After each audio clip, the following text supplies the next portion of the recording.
Alright, let's talk today with another Transformers review. I wanted to get some content up, and I had to go down to my storage unit today, and I found this guy in one of the boxes, and I forgot I even owned this guy.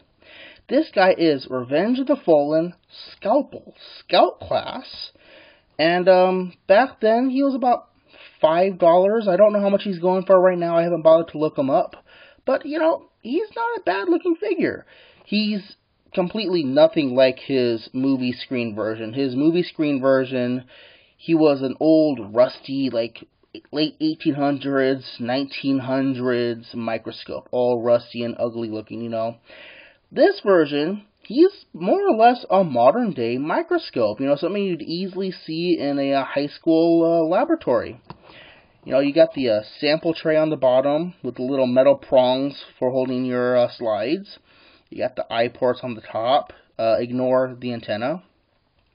You got dials and knobs all over, which is really cool. And you can even raise and lower the scope. So, you know, that's pretty cool. So, yeah, let's bring in my comparison shots. I got Generations Drift. And, yeah, he might be kind of tall, but he is still pretty small. Keep in mind he is a scout figure. So, and for the more modern day version,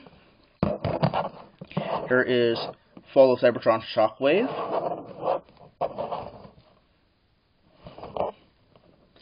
So let's go ahead and get to transformation. Transformation, you're going to split apart this top section here so you can pull the head out, and then you're going to lift this all up like this, and just fold it away off to the side. That stuff ends up just kind of sitting back like wings or something. Fold back the top of the microscope section. Come up underneath here to fold out the hands, or the little prong claw things. Yeah, if you guys don't remember where this guy showed up in Revenge of the Fallen, he was at that scene when Sam got captured by Megatron, and this guy was going to slice open Sam's brain. Because, as Megatron said, you have something on your mind which we need. And that was a horrible Megatron impression. So yeah, those parts just sit off to the side there. And then this is actually the worst part of the figure here. You're going to fold these side panels up like this. Fold that back one up, and here are his legs, which are annoying. You just gotta fold them all out and fold out these parts. Slide that back. Now you can do one of two ways. You can hold this part and then spin the leg, or just spin it all the way around. Because if you try and spin this part by itself, it's going to spin the whole leg. So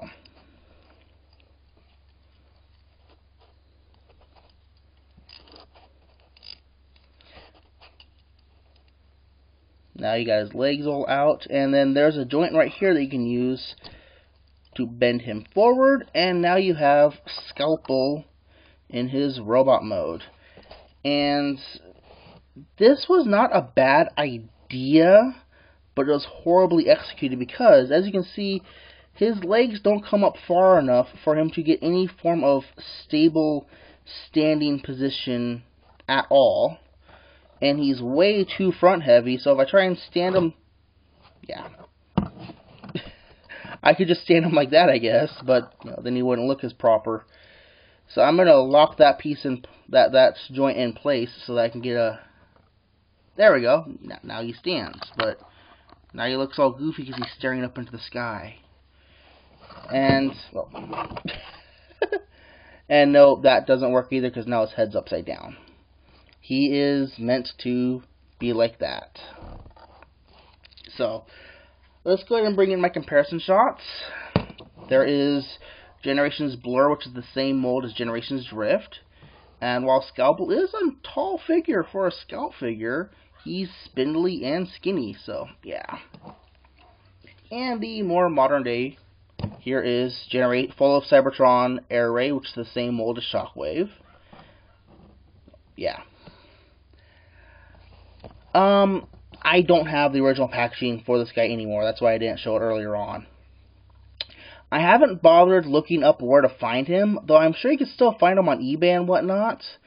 Though, I honestly wouldn't pay more than like $10 for him aftermarket, and that's provided him being complete and in good shape, because he's really not that good of a figure. He is really much more of an oddity than anything else. I mean, how many Transformers other than Generation 1 Perceptor do we have that turn into microscopes? None, as far as I know. Someone go ahead and correct me if you want. So, I still probably won't have anything new up for a little while longer. I'm still having some issues. But, you know, I found this guy in storage and said, hey, this guy's really weird looking. So, yeah, he's got some really nice detail all over and stuff. He's got the electronics up here on the front, and there's the big old eyeballs of Psychotic Doom. And you got the Decepticon logo on the back. So, like I said, you know, if you want to track him down, he's a fun little figure, but he's really much more of an oddity than anything else. You know, not really a toy. I would not recommend this for any young kids, because all the ball joints that pop off so easily. So, alright, it's been Talker Day with a review of Rise of the Fallen Scalpel. So, thank you much for watching. Bye.